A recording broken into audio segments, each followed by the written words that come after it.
Jessica Robinson. And 5 years ago, May, I started Better Said Than Done storytelling. Yay! Okay, we have a lot to get through, so thank you, but we'll skip the clapping for now. And basically, the idea was I loved true personal storytelling. I did not love driving into DC to see it, so welcome to Virginia. How many of you are first-timers to Better Said Than Done storytelling? Wow! Where have you guys been for the last 5 years? We've been around. Our typical shows are the last Saturday of the month, like today, and we're normally at the Old Shebeen in Fairfax.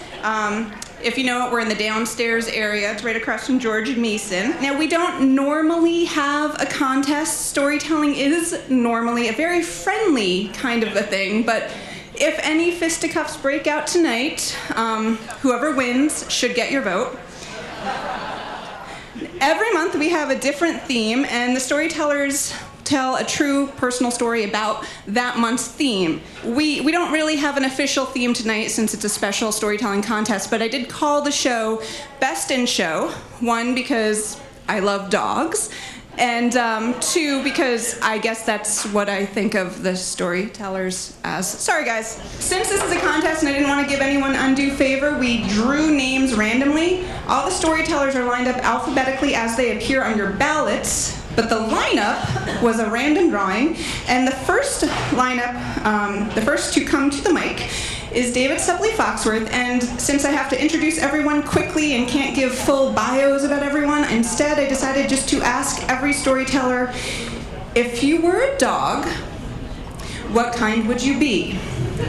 And here's what David Supley Foxworth said. To give this question a serious answer, I took a methodical approach of taking a variety of what dog are you quizzes on the internet. The consensus answer is poodle, because, to quote, you love people, but it takes you a while to warm up to strangers. He said he cannot argue with that science. Please welcome David Supley Foxworth. In the year 2000, I went to Europe. I was in my late 20s, and this was a big adventure for me. It was a big trip in other ways, too. I mean, this was actually the first time I'd been anywhere where I needed a passport, but it was a big trip in other ways, too, because there were 9 of us going. Me, my girlfriend Mary, 3 other couples, and Mary's younger sister. So a trip with these dimensions, where we're visiting 3 countries in 10 days, big trip, requires a lot of planning. And this was 16 years ago, so we couldn't count on the internet. Most European hotels and attractions didn't have websites. So Mary and I bought a big stack of guidebooks and maps and went through them and negotiated with all our friends to make a detailed list of everything we wanted to do. And then when it was time to actually fly to Europe, my carry-on was Mary's hot pink giant tote bag full of those guidebooks and maps and to-do lists, which I carried throughout Europe as my 30-pound man purse. So our first stop is Barcelona, and there is so much to do there, from Gaudi's modernist architecture to the art and museums and parks. And on our last night there, I really wanted to take in the legendary nightlife that I'd read so much about in the guidebooks. So I leave the pink tote bag at home in the hotel, and carrying just a little pocket map of the city center, we head out. So the group gets off to a pretty good start. We go to a bar in the old Gothic quarter, and I endure the waiters snickering as I order beer in my broken Spanish, but it's all worth it for my second plate of fried camembert and the ham croquetas. As we wrap up dinner, I'm thinking about where are we going to go next? But then, to my surprise, half the group wants to go home. They want to call it a night. Like, why do you have to be so old and boring? But to be fair, our hotel is on the outskirts of the city, which was important because it was a lot cheaper. We're pretty young. But it's also a long metro ride away, and we're getting up first thing in the morning to rent cars and drive through France for the entire day.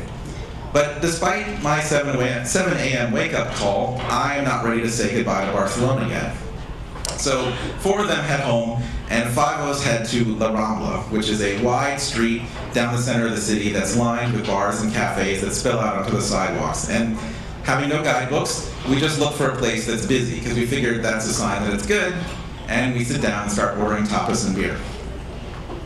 At the table next to us, there's a big group. They're in their 50s and definitely tipsy already. And one of them greets us and explains that they're school teachers from Norway, and they all speak English, and they've overheard us talking about our trip. He asks us, are we getting breakfast at our hotel? And we say, yeah.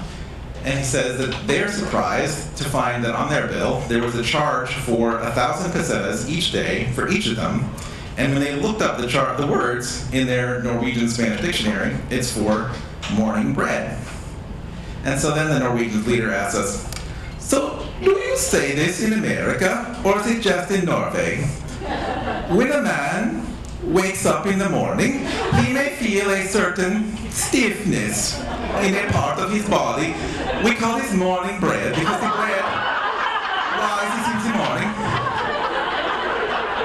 And we look at each other, and only my friend Fred is willing to say it out loud. Oh, morning wood. Yeah, we have that in America. I see. Well, we didn't think it was fair, the hotel charged for it, but really, we want to know, how do they know?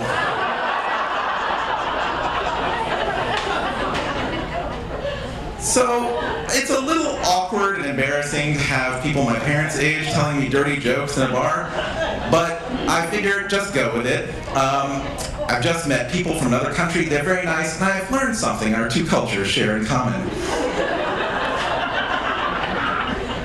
So we take our leave in the Norwegians about 1 a.m., and the metro in Barcelona closes at midnight, so we head out onto La Rambla to look for a cab. And we're walking down the street, and there are no taxis. And what's also strange is there are hardly any people. So where are the throngs of happy Spaniards that all the guidebooks promised me? But they're not there. So we keep walking down the street, and eventually we find a police officer. Habla inglés? Yes. I ask, where can we find a taxi stand? He looks at us kind of sadly and shakes his head. No taxi drivers. They strike tonight. They not work tonight. And then he gets a call on his radio and just walks away. Oh, mierda. Okay, no reason to panic. We'll just take a bus. Except we hadn't paid any attention to how the buses worked in Barcelona because the metro is so convenient there. So we find a bus stop, and then we really can't understand the Spanish on the sign. And my little pocket map doesn't include the area of the city that our hotel is in, so we actually have no idea what bus route we want to take anyway. So we have a little debate about what to do, and we decide we'll just stay on a big street and we'll keep walking in the general direction of our hotel, and hopefully we'll see a bus, and the bus driver will speak English, and he'll help us. So we walk. We're walking for over an hour. I'm in a strange city, there's no metro, no taxi, I don't really know where I'm going, and I'm wandering the streets at night with my girlfriend's 19-year-old sister. And also, when I was ordering beer in 1-liter tankard after 1-liter tankard, I was not counting on a half marathon with no bathrooms. And then, like a mirage, in the distance, we see a city bus with a crowd of people around it. Mary says what everyone is thinking. I don't know where that bus is going, but we're getting on it. And we run down the street. When we get to the bus, we notice it's kind of odd that there are no people on the bus except for the driver, and the door is shut, and the engine isn't running. And we're talking about what to do, and a guy in the crowd hears us and comes over, you guys looking for a bus? Oh my God, another American. Ray is from New York City and comes to Barcelona frequently on business. And he's actually also fluent in Spanish and has already gotten the story from the bus driver who's willing to crack the door open a little bit to explain to him that the taxi strike started exactly at midnight when the metro closed, and the taxi drivers blockaded the bus depots with their cars to make sure no city buses could get in or out. This bus happened to be out already when that happened, but the bus driver, his route hasn't officially started yet, and he's not willing to let anyone get on the bus until the official start time of his route because that will mess up the rest of his schedule. So we compare notes with Ray, and it turns out we're both staying in hotels that are pretty close to each other. So miraculously, this is actually the bus that will take us back to our hotel. We thank Ray profusely for coming to our rescue, and he lets us know that we're some kind of idiots for coming to Spain without speaking Spanish. Thanks, Ray. So we sit down on the curb and we wait for 45 minutes while the bus driver reads a book. We got back to the hotel about 4 a.m., and it was a pretty short night because we had to get up at 7 to rent cars. But even still, I knew my better rested friends, they were jealous when I told them at breakfast what an awesome night they missed. Because that trip we had so carefully planned, it was fantastic. But we got to do something no guidebook or TripAdvisor can tell you how to find. We heard Norwegian dirty jokes, we met a New Yorker who was actually helpful, and we got to experience being stranded by a European labor strike. Thank you. Now, normally I have really funny things to say before and after every storyteller, but in the interest of time, that was David Supley Foxworth, everyone. Our next storyteller, Anna Marie Trester, is a Newfoundland dog because they are known for their giant size, intelligence, tremendous strength, calm dispositions, and loyalty. And because she took the What Dog Am I quiz and got poodle, like David, but she completely disagrees with that. Please welcome Anna Marie Trester. So about 3 years ago, just when I was starting to really feel the benefit of regular yoga and meditation, I lost the consulting gig that was enabling me to be able to afford it. So I'm standing at the front desk of the yoga studio talking to Dennis, the very helpful manager, about putting my account on hold.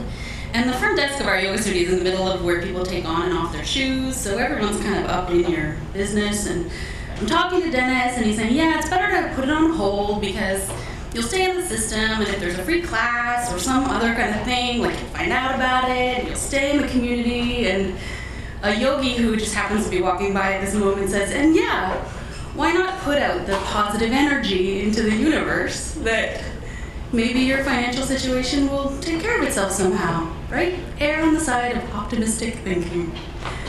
And I'm sitting there, and that's just such a yogic thing to say, right? Like I just had to sigh, and like it just came out of my mouth involuntarily, like just when you realize how badly you need it. And my phone rings 2 days later, and it's my favorite yoga teacher, and she's calling to tell me that someone in the yoga community overheard that encounter and wants to sponsor me for yoga. They want to pay for my yoga for the whole summer. And they don't want anything in return. They just want me to know that my community heard me, that I needed them. And I went straight to the shame trifecta of embarrassment, paranoia, and, frustration. Like, I didn't ask for help. And Sherry says to me, no, you didn't ask, but you let the community know that you needed it. And well, that was something. And it took me a little while to wrap my head around it. And it took me a little while to be able to go back to the yoga studio. You see, I thought that everybody would know somehow. And I walked in and people didn't know. And then I started thinking, people should know. This is actually a really amazing community that we are a part of that would do this for a person who they don't really know. And I wanted people to feel what kind of a community it was that we were a part of, so I started actively looking for ways to give to my community, right? Like I would kind of wait by the door if the class was full, and if somebody came in looking like they needed yoga that day, I would give them my spot. And I started telling people about what had happened, and I started hearing the most amazing stories. I heard one of the guys in the studio, his neighbor had paid for him to go to college because she saw something in him and she wanted to change his life. And that made me start to think about a time in my life where someone saw something in me and was in a position to change my life. This was when I went to Costa Rica. Now, Costa Rica changed my life because it's where I discovered linguistics, which is my calling, my vocation. And the reason I got this was I got a Rotary Fellowship. Now, if any of you know about the Rotarians, they are very community-oriented, right? You don't get this gig unless you're recommended by a Rotarian. And I knew this, right? I had a recommendation from a Rotarian, but I just thought that was one of the boxes I needed to check, right? Like, I was doing this. I applied for the scholarship. I won the application. I nailed the interview. I was best in show, right? I had done this. And I learned at the reception, no, actually, Eugene Friesen, who was the Rotarian that had recommended me, had been the reason I got the scholarship, because he fought for me. And he came over to me that night and told me that I didn't understand what a gift it was to him to be able to recommend someone so wholeheartedly. And he was right. I did not get it because I was 22 and I wanted to win that scholarship by myself.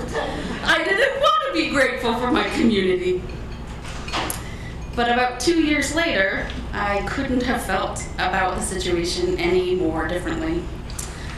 At the end of the scholarship, I actually loved Costa Rica so much I stayed, and I had gotten a job. It was my first job. I was a Spanish teacher. English teacher. Reverse. They speak Spanish there, so I was an English teacher. I had this job, right? My first real job. And I lost it after a month. And had to move home. In the meantime, my folks had moved from Tucson to rural Texas for my father's job, which was as a pastor, which he then lost. And if any of you have ever known a pastor or been a pastor or a PK, when you lose your job, you also lose your house. So there we were in rural Texas, and I'm trying now to help my parents pay rent. And I have a job as a Spanish teacher, and I supplement my income now, which is minimum wage. I supplement my income working at a restaurant called Mejor Que Nada, and it was not. It was not better than nothing. And I'm spinning my wheels, right? You know when you're in mud and you're spinning those wheels and you're just getting yourself deeper and deeper and deeper. And the phone rings, and it's a woman who was my housemate in Costa Rica. And she's calling to say that one of her housemates in New York had moved out. And I could have a room for $250 a month. This was the 90s. In New York!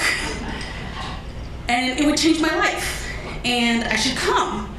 And I'm looking at the $2 that represent the sum total of my tips the evening before from Mejor Que Nada. And I tell Christine, like, I would love to come to New York, but, like, I just can't. I'm sorry. And she called a few hours later, and her dad had decided that he wanted to give me a ticket to New York because he knew it would change my life. And it did. And he gave me a round-trip ticket, and I only used one leg. And that was 20 years ago, and I haven't left the East Coast since. And in the house share, I met someone who helped me get a job at Goldman Sachs who paid for a master's degree in linguistics. And I'm lucky. I get to do exactly what I love. And a few years ago, I decided how it was that I was going to give back to my community. See, I have mastered a particular knack over the years. I have mastered the job, the knack of making somebody hire linguists. So I'm writing a book for linguists called Bringing Linguistics to Work, helping them do what I have learned how to do. Because we have actually a really tremendously amazing community, we linguists, and I want the linguists to feel that.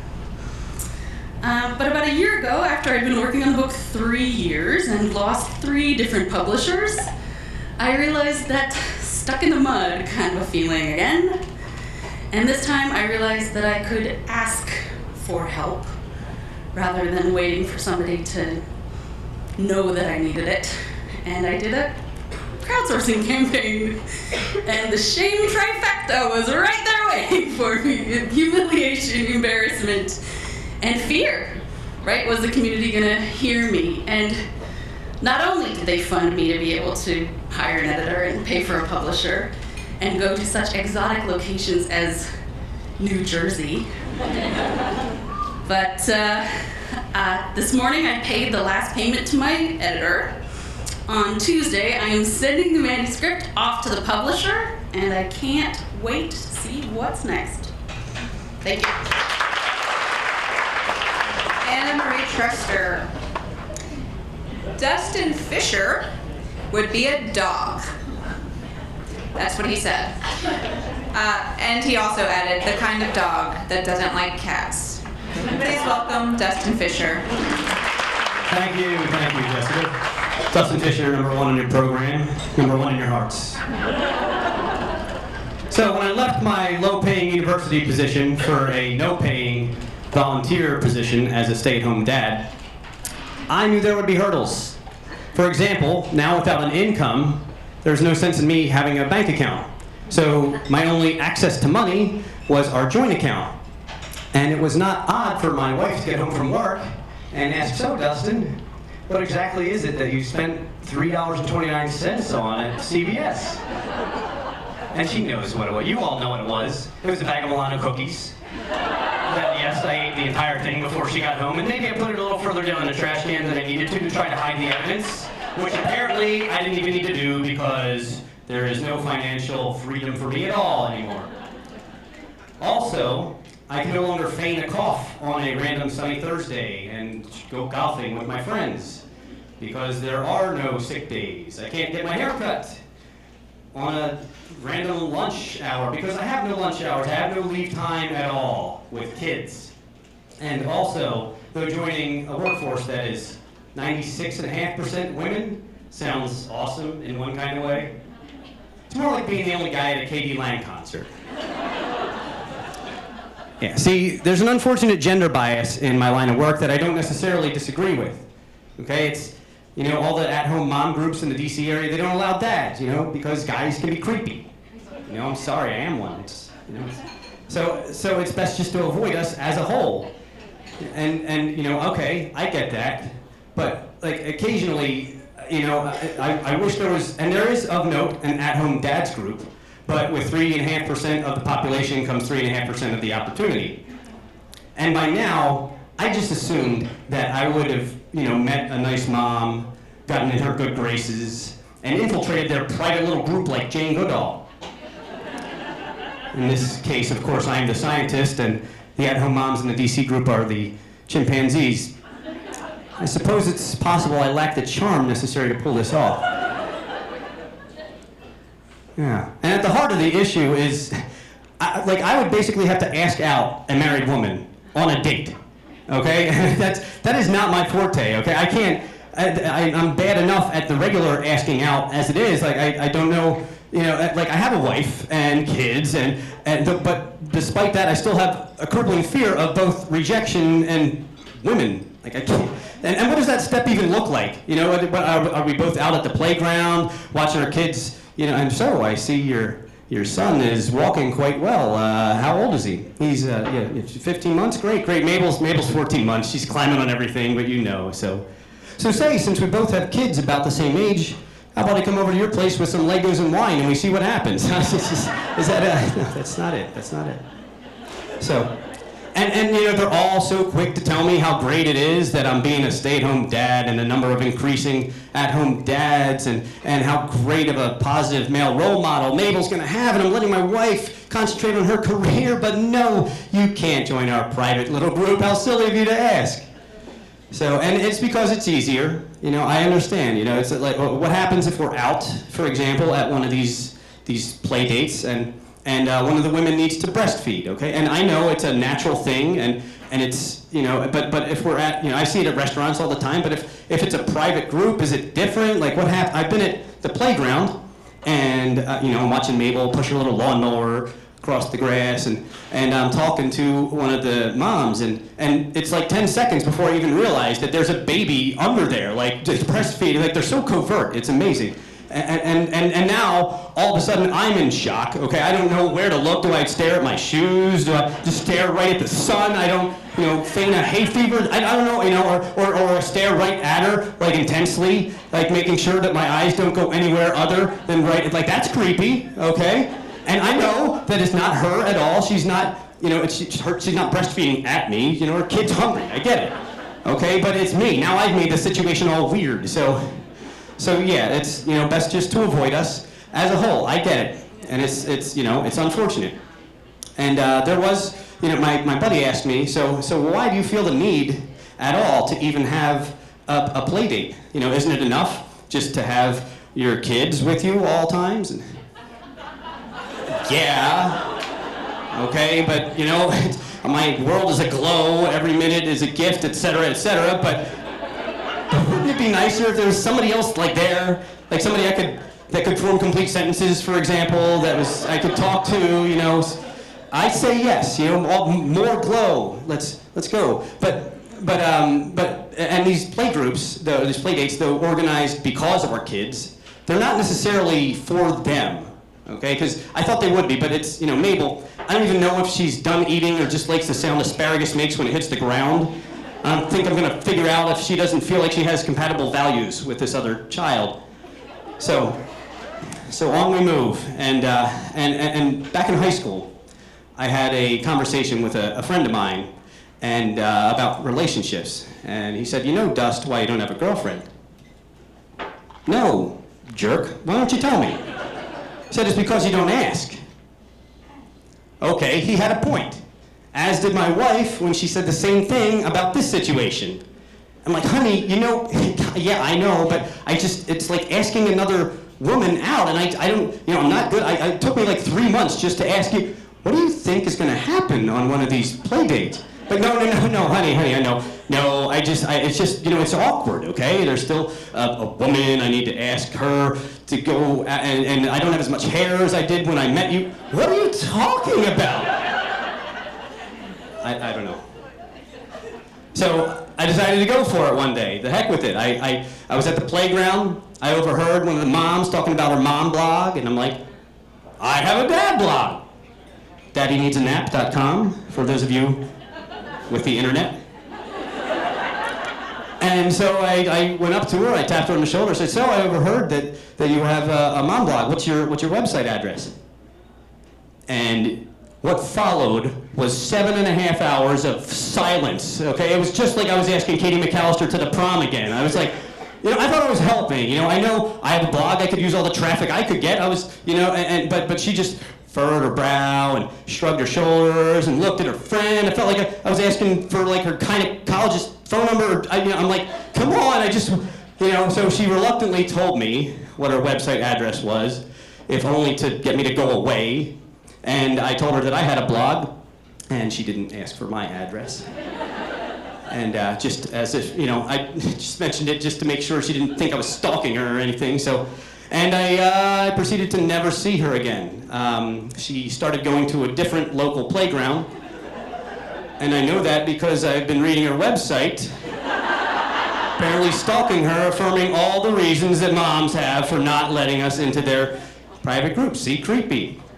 So here I am back in my glowing world with Mabel and Morris, and we still go. We're the friendly from afar people that go to the pool and to the playground, baby book club, and to the zoo, where we can look at the chimpanzees in there playing with each other behind 4 inches of glass, mocking me.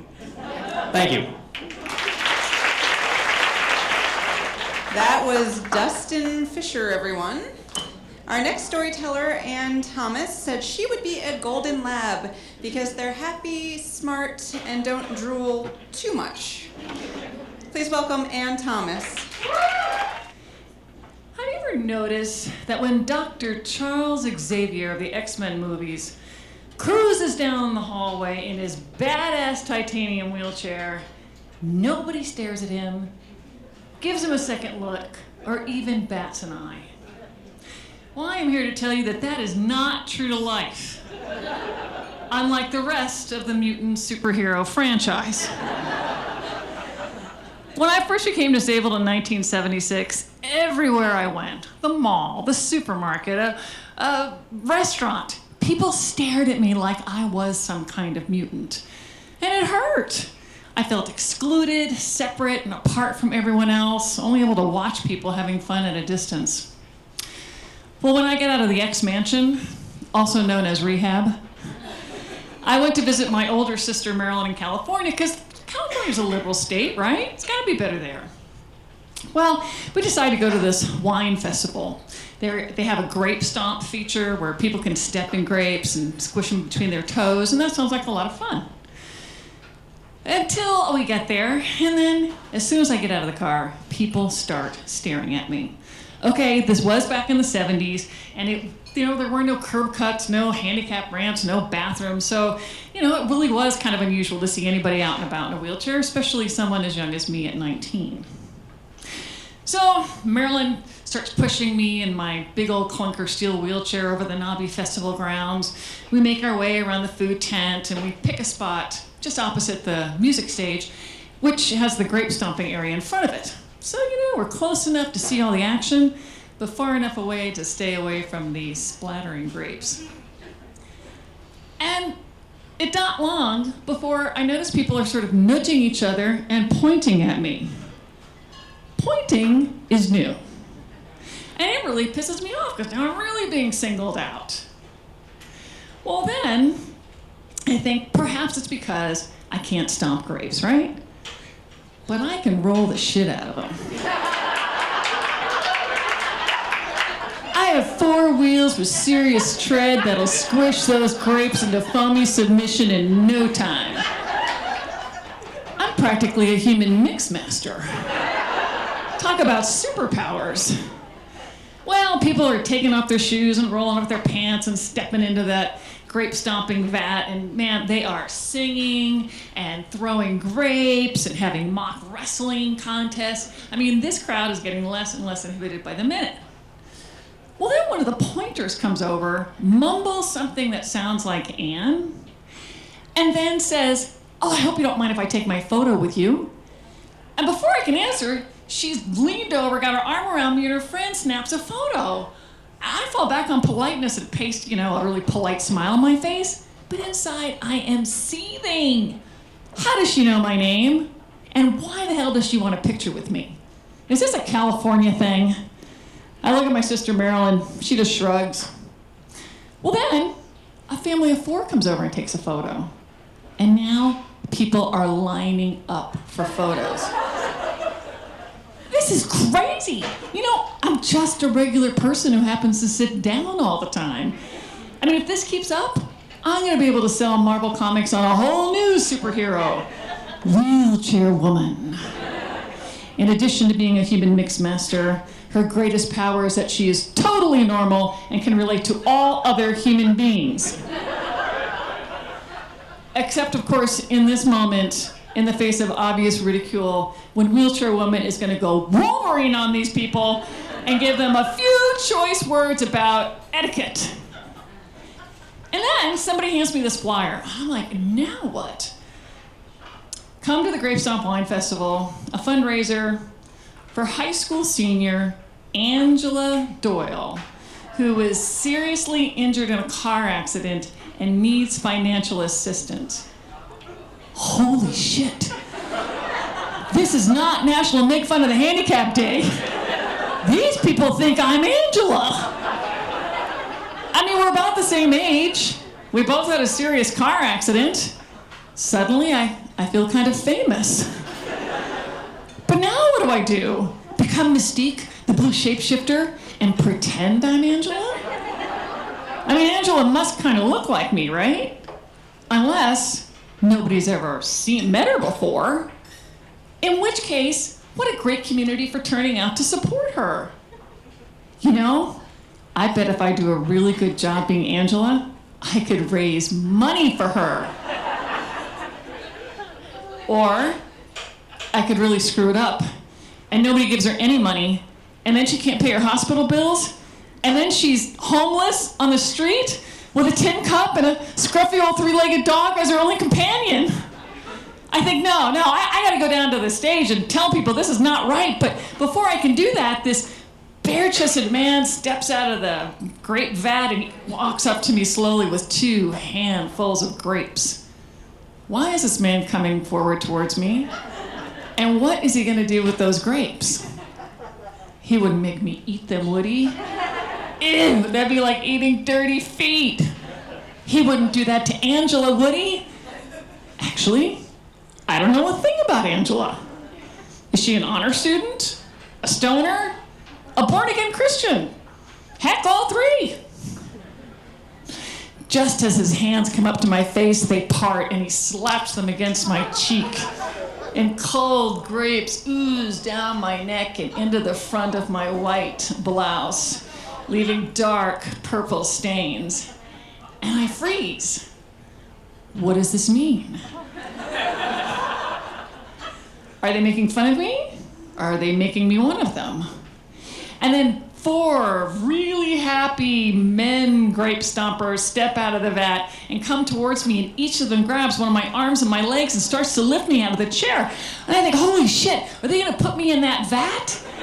Where all those drunk people are gonna step all over me, plow me under, suffocate me under 6 inches of grape?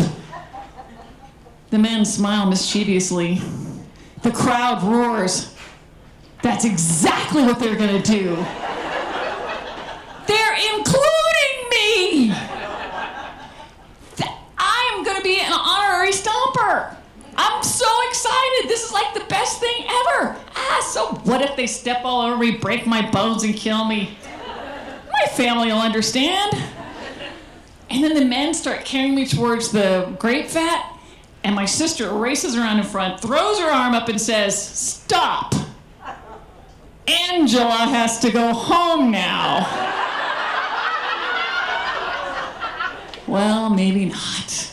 I mean, my heart sinks to have had all this good fun cut off just when it was beginning, but I know it is the wiser course. As we drive away, I think about how good it felt to be included, and how I almost missed out on this opportunity because I was so sure I knew what those stares were about. Now, if I see people staring, I remember I do not have the telepathic powers of Dr. X, and I assume the best.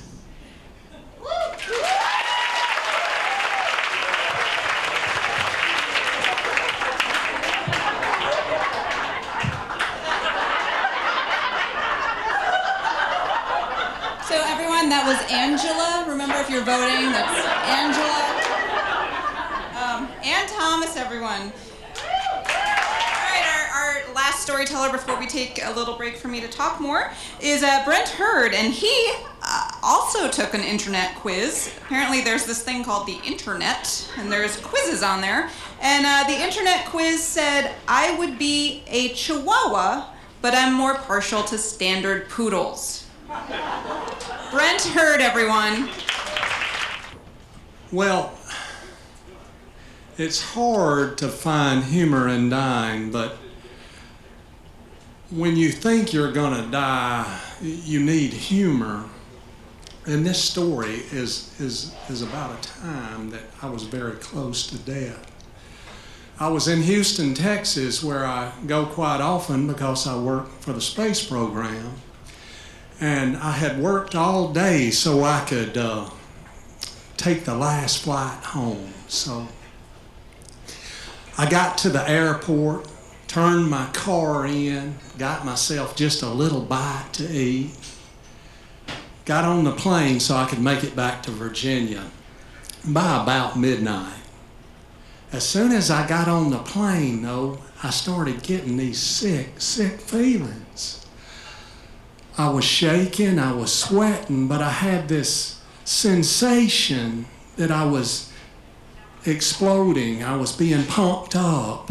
Have you ever seen Charlie and the Chocolate Factory and Violet Beauregard, you know, the one that gets like this? That's what I felt like, but I was scared. I mean, I was scared and on an airplane, but I was headed back home, and I told myself, if I could just make it back home, maybe everything would be all right. Well, I flew into Newport News, Virginia. I live in Williamsburg.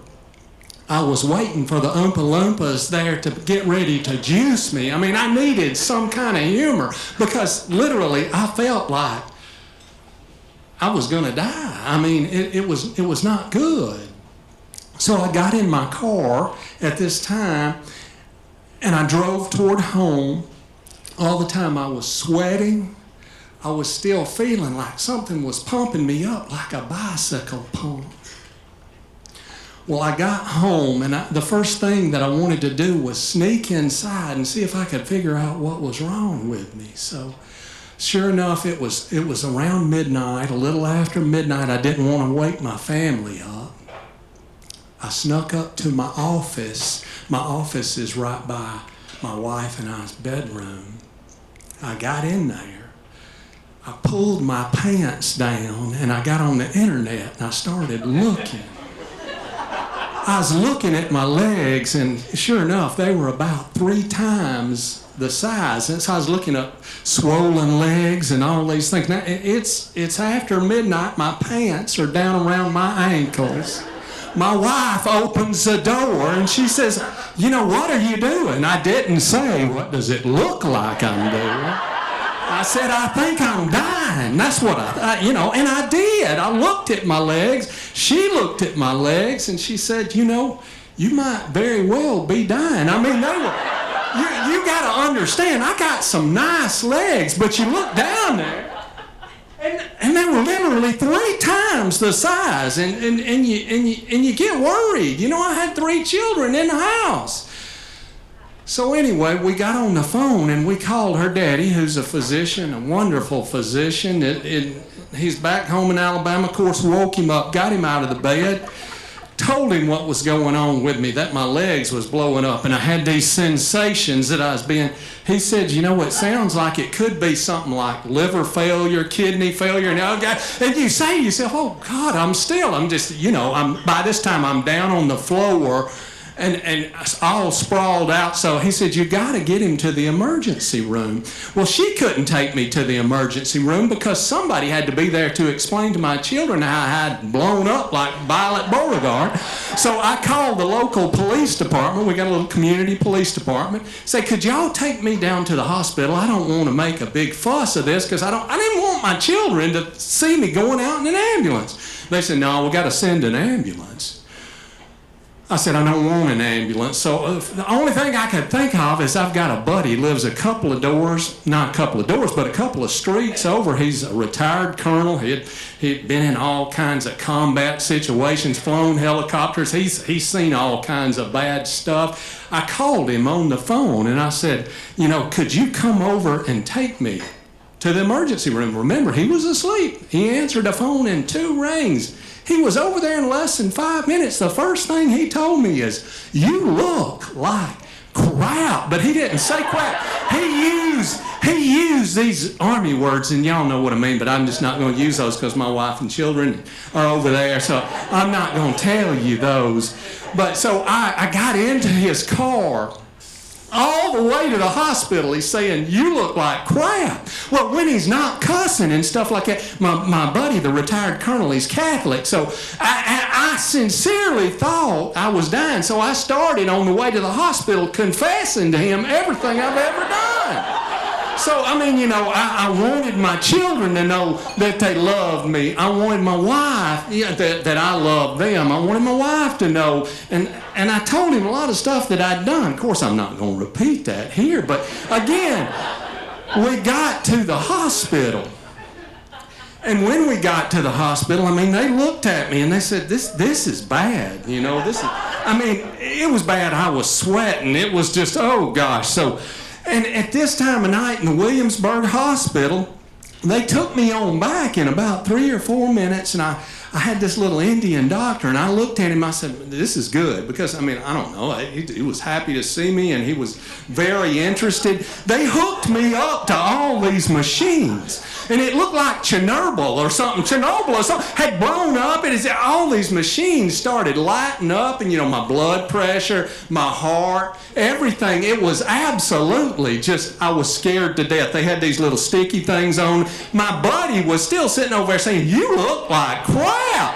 And I felt like crap, and I was sweating, and this guy, this is really bad. He told me all these things I was having. My heartbeat was irregular. The swelling, was edema. My father-in-law had already told me that. And then the hypertension, my blood pressure was going through the roof. And you talk about the X-Men, my goodness, I thought I was morphing into something. I was scared. So anyway, we got to talking, the doctor and I was still confessing things, and it was, you don't want to go out like this. I've had some really scary things, but you don't want to go out like Violet Beauregard, all just blown off.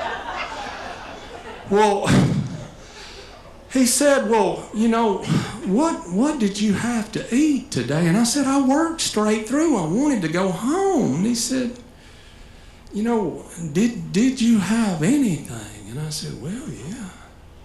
I told him what I had. I had a lot of it.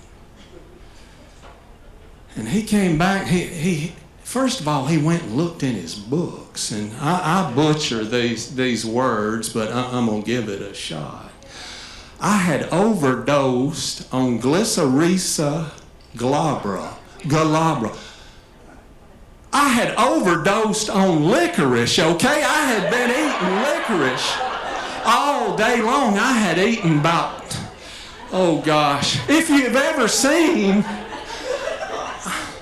licorice, I'm not talking about them little whippy things or anything. I'm talking about pure licorice pellets that taste like something like pencil lead and coffee and vinegar, and they're the best. But if you read on there, there's a warning label that if you eat too much of this stuff, you're going to get hypertension and you're going to get edema and your heartbeat's going to get irregular. But my buddy had told me about it, and King Tut was buried in licorice. I mean, it had to be good for you.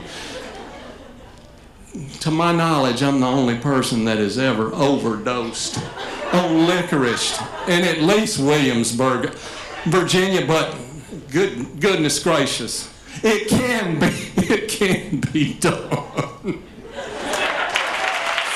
If you have ever told a story for better said than done, please stand in body or spirit. Now, for those of you who like surprises, if you've ever told a story for better said than done and feel like you are up for it, please join me on stage.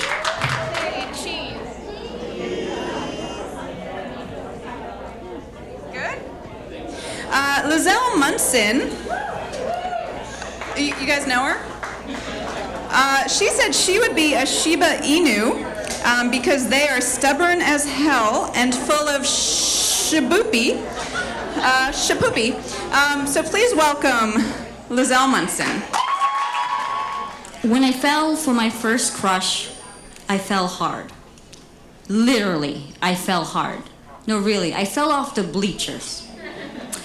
It was my sophomore year in high school when I developed my first fangirl crush, and all the odds were against me. I wasn't allowed to date. I was terribly shy when it came to boys. I was told not to have any orgies.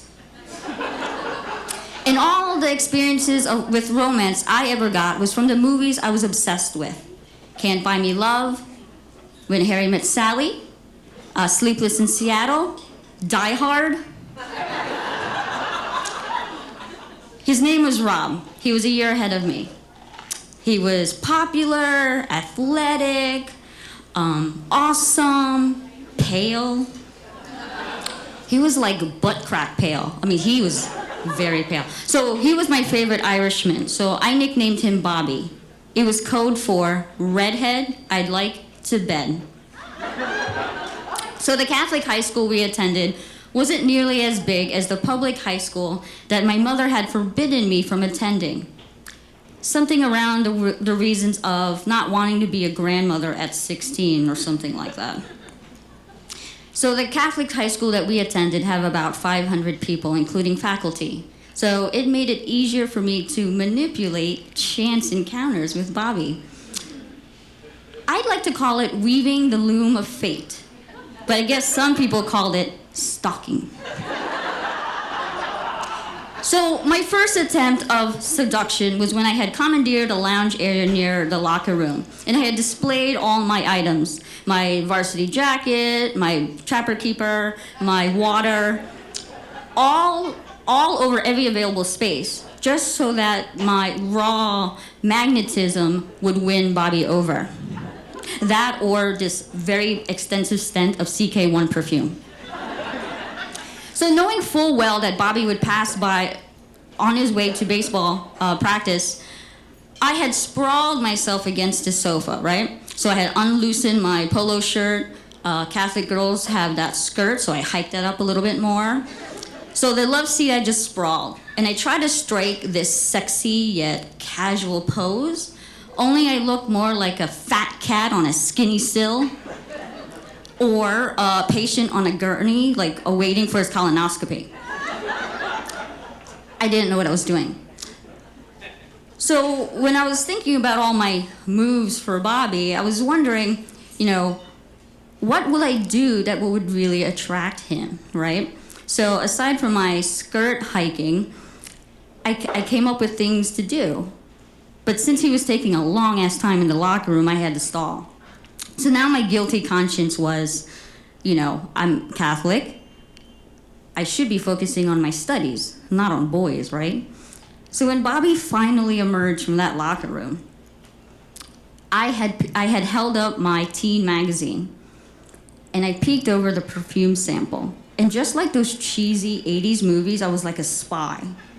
I was like, I think that's Bobby. Yes, it is. I have no idea what I'm gonna say to him. So he came over and he peacocked his way over to me. And then he grabbed my magazine and he said, "Thanks, I needed something to read on my way home." Stunned, "Holy crap, you're talking to me." I responded with, "Oh, okay, yeah, you're welcome, thank you, come back again." Like I was working for 7-Eleven. So the next time we had an encounter, I engineered a move, because that's what you do when you're 16 years old and you're a stalker. So in the stairway, I hiked up my skirt a little bit more. At this point, the nuns at my school had high blood pressure because of it, right? So I wanted to make sure I didn't have anything in my hands, because I really wanted him to grope me.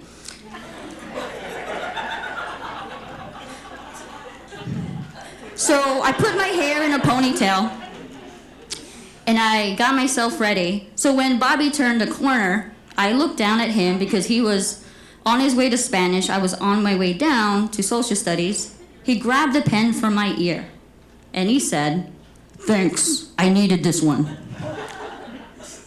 I was really mastering this seduction thing. Wow. So after lunch, I had to do one more encounter, right? Like I had to seal the deal, right? We were practically married. I had China set, all planned out.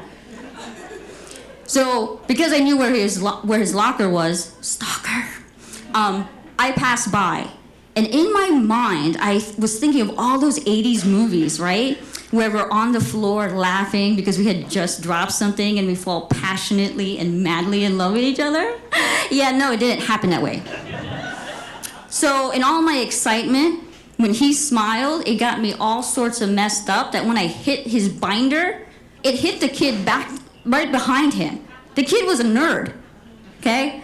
I felt bad. My love now hurt somebody. The reason why he didn't laugh, and normally he laughs after interactions, is because the dean was directly behind me. We were handed detention slips. Ready? For lollygagging and disruption. Okay?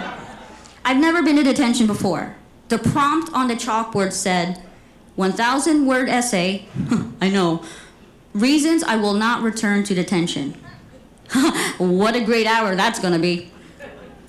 I got to detention and tried to get there early because the nerd in me, I didn't know. Bobby and his friends came late. They were pros at detention. Half an hour in, the dean who was watching us left. I started getting spitballs in my direction, right? I didn't realize who it was from. It was from Bobby. Bobby was trying to vie for my attention. Paper airplane came my way. I thought it was going to hit me in the boob. It fell on the floor. When I opened the note, it says, "You going to the baseball game?" Holy crap, it's like he's asking me out. Sorta. I didn't get a chance to respond because the dean came back and pulled all the baseball players. I was the only one left. Way to dole out that punishment equally, right? So now I had to come up with a reason why I wouldn't be at the school and why I would be at the baseball game to my parents. So I had to find change to use the pay phone. So I called my mom and I said, "Hey, I'm not going to be at the school. We're going to do a project at the baseball field. We're reading Catcher in the Rye." So I get to the baseball field, and of course, like clockwork, I get a large pretzel and a small soda. I'm looking desperately for Bobby, but he's out on the field. We had locked eyes at this point. We were gonna get married. So I found a place on the bleachers, getting ready for the game, but this very big guy was in front of me, so I couldn't see. So I moved up a bleacher step. Of course, I had someone taller there, so I moved up one. It got to the point where I just needed a clear eye line to see my little slugger. So I was on the very top. The game went on well, right? They do things like running bases. I think there's home runs, whatever. I mean, he really sucked, right? He just was cute. So at the end of the game, the two teams exchanged. They shook their hands and they did all that. Bobby then yelled, "Hey, Liezel!" Now my heart was racing, because during the game I was like thinking about what to name our children. Would they have pale ass skin? Would they be half Asian? So not thinking, my head in the clouds, I put my foot over thinking there was a step there. And I fell face to the dirt. I didn't realize I was going skydiving. You knew it's bad when the lady in the bleacher was like, "Oh, girl, that must have hurt." And she was a soccer mom. So when Bobby had come over to me, I didn't know what to say. So I had to come up with something clever. So I said, "Safe." But it wasn't like the umpires did it. I said safe because I actually held on to my soda during that fall. And it's crazy because Bobby and I never dated, we never kissed, we never did anything like that, but we just had fun. And he ended up being that kleptomaniac who just kept stealing my shit. Thank you. Thanks, guys. I appreciate that. Thanks. That was Liezel Munson, and yeah, we hear you. Our next storyteller is Miriam Nadel. She is much more of a cat person because she's weird. Sorry, I'm a dog person. Anyway, but if she had to be a dog, like it's so awful, she would be an Icelandic sheepdog. Curious, smart, lively, and loud. Please welcome Miriam Nadel. When I think about best, I think about things I learned from my father. Dad's third favorite thing to say was, "You should always do your best, and people cannot expect more than that from you." Dad's second favorite thing to say was, "Don't be like Arnold Berman." Arnold was an older boy who lived on our block, and the most significant thing about him, as far as I was concerned, was that he had once had a letter published in Mad Magazine. As a good kid, I followed Dad's admonitions, and I never wrote any letters to the editor. Dad's very favorite thing to say was, "When I was your age, I was 3 years older." I tried hard not to understand that. But Dad's best lessons didn't come from his words, they came from his actions. He was thoroughly committed to everything he did, whether it was his work planning low-income housing projects, his volunteer activities at our synagogue, or most of all, his jokes. When I was in college, he came up with the best joke. He created the Nadel Foundation Scholarship and Loan Program, for which the sole criterion was being a child of Mr. Nadel. But since he never did anything by half measures, he had stationery printed with his name as president and treasurer, and my mother's as vice president and secretary, and the motto, "Those who learn knowledge know something." He used that stationery not only for sending tuition checks, but for sending my brother and me just ordinary checks.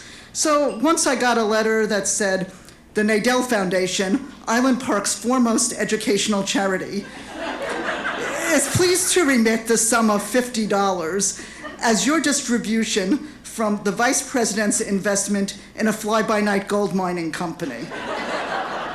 Because this money was acquired frivolously, you are instructed to spend it in an equally frivolous manner. The foundation has full confidence in your ability to follow these directions." Now, I'm my father's daughter. My opportunity to demonstrate my commitment actually came a few years earlier than that, when I was in high school. Island Park doesn't have its own high school, so we were bused half an hour away to West Hempstead, a much larger town, where there would be 350 students in my class who I had not met before. On the first day of 9th grade, Mrs. Malone, our English teacher, handed out a getting to know you questionnaire. It did not occur to me to question what she was going to use this for, so it did not occur to me to suppress my natural smartass tendencies. On the line that said hobbies, I wrote down tennis, knitting, and witchcraft. The next day, Mrs. Malone announced that each student would have to give a 5 to 7 minute talk to the class about a subject she would select from our questionnaires. I was in the first group, and I had a week to prepare. As she announced, "Sue will talk about gymnastics, Rich will talk about camping, and Miriam will talk about witchcraft." There it was, new school, new people. I was doomed, I was condemned to be the weird kid. Well, witchcraft had not been an entirely random choice. In junior high, I had edited the school newspaper, and I once wrote an article in which I advocated drawing magic symbols on one's homework and exam papers as a path to good grades, although I was forced by the school advisor to add in a line about there being a technique known as studying that might be an appropriate alternative. So the talk itself wasn't a big deal. I did a little bit of research, and I talked about these magic symbols and potions and, just the general things. But in those days, long before Harry Potter or even Buffy the Vampire Slayer, this gave me a bit of a reputation. Well, I'm my father's daughter. I went with it. I dressed all in black. I carried around the complete book of magic with me everywhere I went. Told people's fortunes using tarot cards. And yes, I drew those magic symbols in the corner of every one of my papers. In fact, once I forgot to write my name on a social studies exam. The teacher somehow or other just magically knew that it was my paper. As a result, by the time that I graduated, I was voted most likely to move to California. Now, it took a few years, but the country is tilted, and everything loose does eventually fall into California. And so I did end up there. And I quickly learned that everything I had learned from my father was wrong. See, everybody I knew in California was seeking something great. The only thing I was ever seemed to be seeking was my car in a parking lot. And, Arnold Berman had moved to California too, and he was having a successful career and seemed very happy. I had a number of bosses who all seemed to expect me to do more than what I thought was my best that I was already doing. And I don't know, maybe someday I'll understand this, but I think first I'm going to have to be 3 years older. Thank you. That was Miriam Nadel. Now we have Zach Wilkes, who would be a Cavalier King Charles because they're cute, sweet, and dumb, and useless. Please welcome Zach Wilkes. So, when I got to mile 17 of the Marine Corps Marathon, I realized many things about myself I had previously not known. I realized I would probably be okay with killing someone in exchange for a Cliff Bar. But mainly, I also realized that I had gotten myself into a bit of trouble because I was completely overwhelmed and totally alone. Because there was nobody around to help me, and to make matters worse, my own mind had turned against me. Because the only thoughts I could seem to hear were the voices of pain and self-doubt. This is hard. Dude, you're not strong enough. Apparently my internal monologue is done by the cast of Glee. But worst of all was the voice that kept repeating over and over again, why don't you just give up? But in that moment, I heard another voice. Now, before I go any further, I need to correct a common misconception. Looking at me, you may not realize this, but I'm not a professional athlete. Okay, that wasn't meant to be a laugh line. I'm not an amateur running enthusiast. Hell, I didn't even stay at a Holiday Inn Express the night before this marathon. Okay, good. I'm glad some people remember that ad campaign.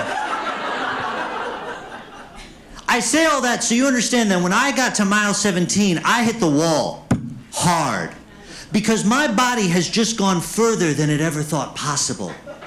But at the same time, my mind has to try and explain to my body that we actually have almost 10 more miles to go. When my body gets this memo, it gets upset, then it gets angry, and then it gets organized. And it speaks to me with one voice. Hi, I'm Pain. I represent Local 381, the international brotherhood of your ankles, your knees, your back, your shoulder, your head. And that thing that dangles in the back of your throat, nobody knows what the hell it's called. But we all discussed this, and we're all in agreement that you gotta cut this shit out. Because if you don't stop, this is gonna get ugly. Capiche? Now, as I said, there is another voice in my head, and that is my pride. Now, at this particular moment, I smell worse than a landfill, and I just got passed by the team from the local nursing home. Pride does not have a lot to work with here, but it's gonna try. Hey, don't give up now. Imagine how you'll feel when you finish. Won't that be neat? Yay! So I go a little further, and Pain immediately escalates what had been a labor dispute into a full-blown hostage crisis. All right, tough guy, you listen. You stop right now, or I'll blow this kneecap. Click, I'll do it. And just as I'm about to give in to pain and stop, I learn an important lesson. Do not make pride angry. Because in an instant, that voice that had just a moment ago sounded like an obnoxious Richard Simmons. Okay, I know that's redundant. That voice suddenly becomes the meanest Marine drill instructor that ever crawled out of Paris Island. Please do not tell me you are seriously thinking of stopping now, maggot.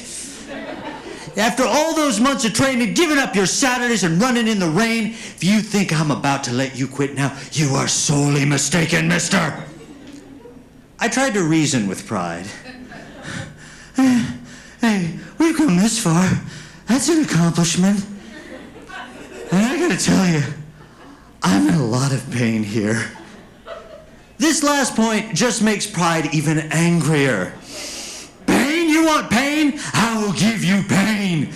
Tell me, how did it feel just a few months ago when you got your hand slammed in the door of a Lincoln Town car? But now tell me, how did it feel over 20 years ago when you spilled your drink on your pants and your date told everybody at freshman homecoming that you had wet yourself? Oh gosh, that still hurts. I thought you were here to help me. I am here to help because I am here to remind you of one simple thing. Him, pain, he is temporary. He is gone later tonight after a couple Motrin. But me, I am with you forever. So you think about that and how you're gonna feel today, tomorrow, and anytime you think about this marathon for the rest of your life if you quit now. I know, I really do want to finish this. I just don't think I got it in me. I don't think I'm strong enough. And to that, pride just seems to smile and say, oh, you are strong enough, and I'm going to show you are. Because aren't you the man who once drove 500 miles in one weekend on a total of 4 hours of sleep while battling the flu just so you could stand next to your best friend on the most important day of his life? And are you not the man who busted his ass for 4 long years so you could graduate with honors and hear your mother say it was one of the proudest days of her life? And are you not the man who 6 months ago could barely run around the block and yet you've just gone almost 20 miles? If you could do any one of those things, you can surely shut up and give me a few more steps. Then I push on a little further. Thinking maybe pride's right. Maybe I can do this. Until just like that little engine, I realized no. I know I can do this. Not only that, I know I am going across that finish line if I've got to do it with 2 broken legs and a hangnail. And when I get there and I see the finish line in the distance, I don't even hear pain anymore. I don't hear pain. I don't hear self-doubt. I barely even hear the crowd. And when I hit that finish line, and with the last bit of strength I have, I raise my arms up over my head. And I hear only one thing. And that's pride. Zach Wilkes, the last person alphabetically, whether you go with his Z name or a W.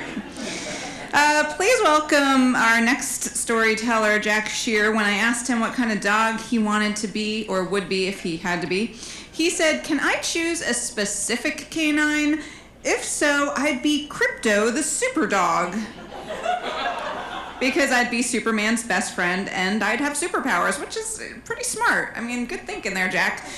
Please welcome Jack Shear. Who remembers the old Leonard Nimoy show In Search Of? Okay, for you younger people. This was a show in the 1970s that investigated paranormal phenomena and unexplained things. This was not hard-hitting journalism. And at the end of every episode, Nimoy would come out and he'd say something like, "Are UFOs visiting this planet?" Or, "Does Bigfoot roam the forests of Nova Scotia?" We may never know for sure. But these people that we talk to, they believe. This was absolutely captivating to a young boy in the 1970s. And I started reading everything I could get my hands on about these kind of subjects. The Loch Ness Monster and Atlantis and psychic powers and the Bermuda Triangle.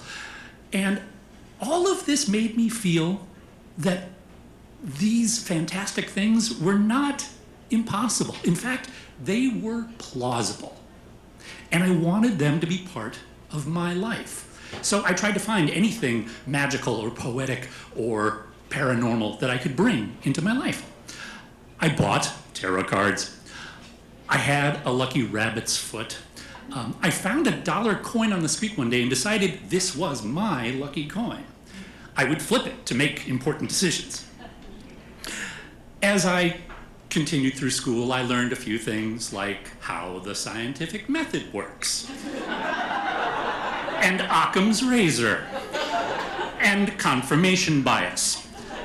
And these things shredded my belief in the paranormal. And I had to admit that using facts and logic to make decisions worked better than my lucky coin. So by the time I had reached whatever semblance of maturity I have, I had shed most of those unreasonable, magical, poetic, paranormal thoughts, which made things very difficult for me when I received a magic iPod. The iPod was an engagement gift from my then fiance, now wife, and I'd been coveting one for a while. And she got it for me, top of the line, 80 gigs. And do you remember when you got that first MP3 player and you could take your entire music library with you in your pocket? That was wondrous enough. Then my iPod started sending messages to me. And it did this in a very particular set of circumstances. In order to get ready for the wedding, I was trying to get in a little bit better shape, and I was exercising. One of the things I was doing was I was taking a walk at lunchtime every day. And now that I had my great new iPod, I could listen to my whole music library. And I always put it on shuffle because I loved the randomness of it, and whatever songs came up, that was the soundtrack of my walk that day. About a month after I got the iPod, I was getting ready to go out on a walk, and I looked outside and it was overcast. So I went online and checked the weather forecast, and it was a 50-50 chance of whether or not I was going to get caught in the rain while I was out. I decided I'd just go ahead and chance it, and I'd rush back if I needed to. So I hit shuffle on my iPod, and the first song that pops up is a song by Sting called Heavy Cloud, No Rain. And I kind of smirked at that, went on my walk, and was perfectly dry the whole time. I probably would have forgotten this ever happened if it hadn't happened again 2 weeks later. Same circumstances, overcast sky, indeterminate weather report. This time I hit shuffle and looked to see what might come up. The very first song was by my favorite band, a local Northern Virginia band, actually, Eddie from Ohio. Any fans? Yeah, a few heads out there. The song that came up was And the Rain Crashed Down. I decided to skip my walk. And about 15 minutes later, when I would have been halfway through my walk, the farthest from shelter I could possibly be, the heavens opened and the rain crashed down. So for the next few weeks, I took special note of whatever the first song was when I started my walk. And no new messages came up until the end of the summer. It was one of those great days when the heat is just starting to cool down a little, the humidity's gone away, and most important, a clear, blue, cloudless sky.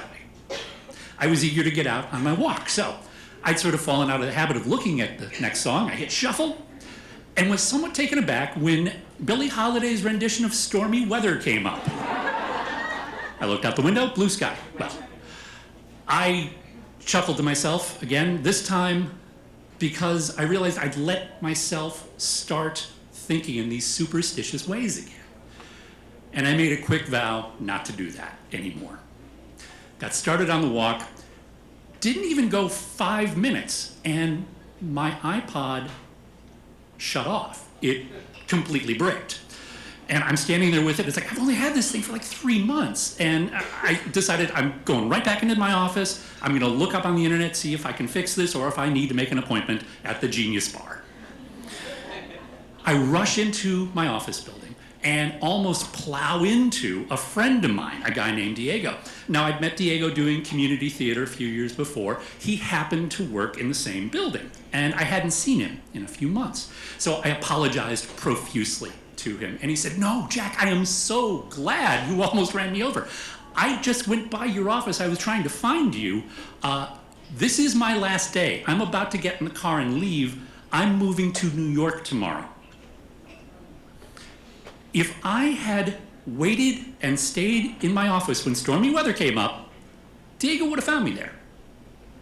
If my iPod had not bricked at the exact moment it did, I would have missed my chance to say goodbye to it. So, have I fallen back into looking for signs and portents in my life? No. I still believe that rational thinking is the best way to go through life, and I still believe that there is an explanation for everything. But I also believe this. Every now and again, something wondrous falls into our lives. And it's unexplainable, but it also doesn't require an explanation. When these things happen to me, I call them poetry. The universe sending a verse. And I just accept them for what they are. That was Jack Shear, and the night has gone much too quickly because we only have one storyteller left. And then you guys have hard work choosing one out of the 10. It's like, do you all feel like Tyra Banks right now? Because, I mean, I know they all feel like America's next top model. Okay, so our last storyteller, Allison Hughes, when I asked her about the dog thing, said she's been mulling it over for a while, and the kind of dog she'd be, she hadn't come up with anything, and it's because she'd be a cat instead. Oh. She had a reason, yes. She said she would sleep a lot and not feel guilty about it. Obviously, she's never had a dog before. Please welcome Allison Hughes. When I went on my trip to my friend Julie's family cottage, I expected to spend most of the week doing my typical lazy summertime activities. Sleeping in, reading, tanning, drinking. But on the last day of the trip, she threw me a major curveball because she suggested that we go biking. Now, I am not what you would call an athletic person by any stretch of the imagination. And it had also been a good 15 years since I'd last pedaled my pink Huffy around the neighborhood. But I could handle a bike ride. I mean, to me, biking was always sort of the great athletic equalizer. And as someone who didn't really have any athletic ability, I appreciated that. I liked how really little kids could ride and really old people could ride, and everyone sort of enjoyed it. And even though, it was difficult, it was hard to learn at first, once you learned, your body never forgot how to do it. Well, this is a vicious lie. My body forgot. And I spent that entire ride with Julie, about a mile behind her, hanging on for dear life, scared out of my mind. And it did not really instill a deep desire to have that wonderful experience again. So when we got back to DC, she went on to buy a legit road bike and she started competing in all these triathlons. And I went back to my indoorsy, sort of sedentary way of life. And I thought that I'd stay there for the foreseeable future. But then I met Todd. And in addition to being really cute and funny and down to earth, he was also really into biking. He owned something like 8 bikes, and in addition to fixing them and building them, he also rode them long distances, like 100-mile distances, which he seemed to think wasn't that big of a deal.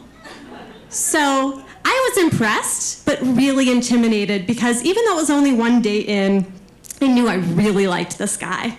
But I had to question, could he ever really like a girl who basically still needed her training wheels? I called my mom to have her assure me my fears were unfounded, and she just sighed. Oh, Allie. Oh, I don't know. Maybe you should introduce him to Julie. They'd have a lot in common. And part of me thought she might be right, but the larger part just instinctively said, but I don't want to introduce him to Julie. I really like him. And so I decided, instead of worrying so much about whether things would work out, I was just going to give it some time and see what happened. And as months went by, and then a year plus, I realized maybe biking was not the big deal breaker I thought it was going to be for us. Todd accepted me for who I was. And who I was, strangely enough, the kind of person who enjoys wearing heels more than sneakers. He was okay with that. And we were having so much fun together and really enjoying each other's company. So it didn't really matter we didn't have all the same hobbies, right? I mean, I wasn't like peer pressuring him to join my book club. So why should I feel guilty about not riding with him? Except I did. Every time we passed, one of those blissfully happy, sporty-looking couples, pedaling side by side on a lovely spring day, I felt a little bit lamer. And then one night, Todd called with a surprise. He'd found a bike. Someone had put it out on the curb to get rid of, and he thought he'd wheeled it back home and fix it up with the idea that I could ride it, if I ever wanted to. Hint, hint, hint. So, to try to sweeten the deal for me a little, the bike was pink. He added pink handlebars, a pink water bottle holder. He was really playing to his audience here. He even got me a pink bike helmet. Well, it was a little bit more purple, but he said it was the closest thing they had to pink in an adult size. So, I was clearly gonna need to give this another try, seeing how hard he was working. We both agreed that I was not ready for the mean streets of Arlington, Virginia. So we picked a big parking lot for my bicycling debut, and I was ready. I came in my sneakers, my shorts, my t-shirt, hair in a ponytail, bike helmet, ready to go. And I tried really, really hard to feel excited as I climbed on the bike, but it took several minutes of awkward false starts before I could even sit upright. I was lurching back and forth like some kind of drunken sailor, trying to figure out my sense of equilibrium on two wheels. And even though my heart was racing, I looked over at Todd and he was beaming. He was taking pictures. He was yelling things out like, "Look at you, you're doing it." And his enthusiasm was kind of contagious, so, after a few minutes, maybe 10, 15 minutes, 20, 30, I was able to take a couple laps around the parking lot without getting nervous and putting one of my feet down to stop. I was even getting so confident that I was able really quickly to take one of my hands off the handlebars and give him a wave for the camera as I rode by, kind of smooth. And things were going so well that he decided, in addition to just yelling out praise, he would yell out some suggestions about my biking technique. So he yelled out, "Look in the direction you want to go. The bike will follow." And so I looked in a direction I hadn't looked before, and I noticed that the parking lot was actually not 100% empty. I saw a shiny white Lexus far off in the distance, and I thought, God, how bad would it be if I somehow hit that car? Well, I guess I misinterpreted Todd's advice, because instead of looking in the direction I wanted to go and having the bike follow, I looked in the last place I wanted to end up. And the next thing I knew, I was careening hard into the side of that Lexus, toppling over the handlebars and falling with a hard thunk onto the pavement. Todd, mercifully, did not get this on camera.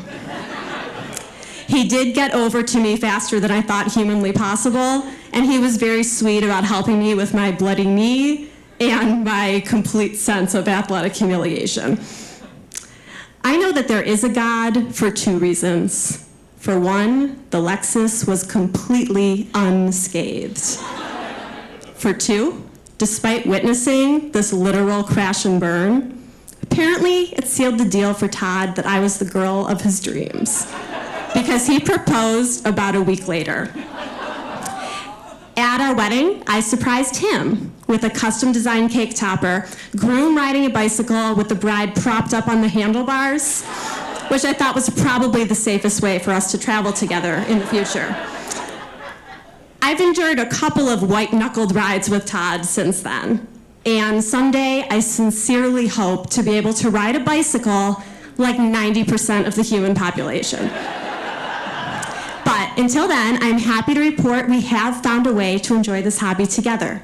We like pedaling side by side on our trainers in the basement while we watch House of Cards. Thank you. That was Allison Hughes. So a few notes about voting. We're done with the storytelling portion of the night. You guys have a little tab at the bottom. Hold on to that because we're going to do some door prize drawings. Also, just a reminder, in case you don't have a steel brain that just remembers everyone's names instantly, we're starting over here with Dustin, working our way down, you know, alphabetically, not in like human species wise, to Zach. And the Academy Award goes to... I'm going to be really annoying and very quickly just make you guys wait like 2 more seconds. I want to tell you, for those of you who haven't been to a show before or want to come back, because hopefully that's all of you, our next storytelling show is June 25th. And like I said before, we're normally the last Saturday of the month at the Old Shebeen in Fairfax. Great Irish pub. Our theme is The Graduate, Stories of Education and Graduation. It's June 25th at the Old Shebeen, and then we have the show every other month, so just look on our website if you want to see the themes. If you would like to get up on this stage, and I don't mean this stage, I mean if you want to tell a story for us, you can email me through the Contact Us page on our website, or you can take a workshop. We have 1 million storytelling workshops, I think really like 1 million, but the next half-day workshop is June 5th, and the one after that is June 11th. Okay, now I'm going to put the storytellers out of their misery. Sorry guys, this is the part where I shoot you. No, wait. Just thinking about the dogs. You're just gonna go to the farm. Oh, I'm sorry. That's what my dad told me. Okay. In third place with a whopping 9 billion votes, Ann Thomas.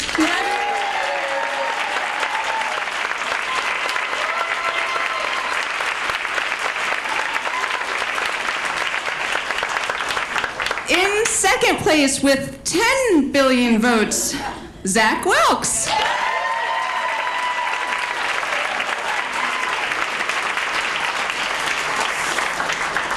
And in first place, she gets a new bicycle, Allison Hughes.